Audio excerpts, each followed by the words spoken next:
I made diyas using steel cups from my kitchen. First, I wrapped the steel cup with painter's tape.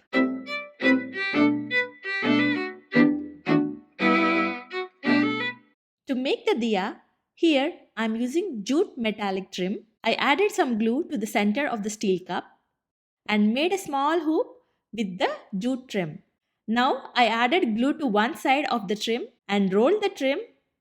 I continued the same till I reached the cup corner. To the corners, I added glue to the cup and one side of the trim and then rolled the trim and pressed it gently towards the cup. I continued rolling the jute trim around the cup by adding the glue to one side of the trim.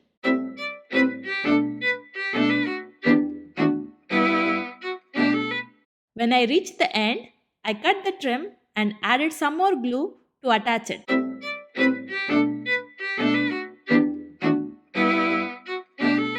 Let this dry for 5 minutes.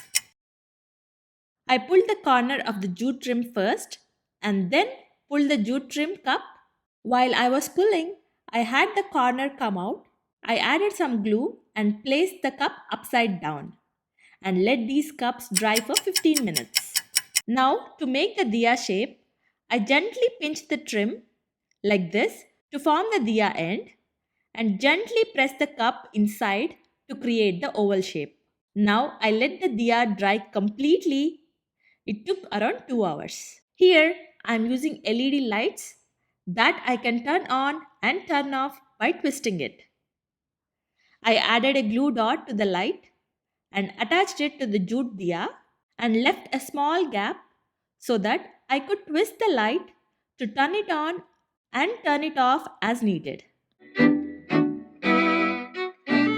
Here is the final reveal of these jute diyas that I made using steel cups that are easily available in our kitchen.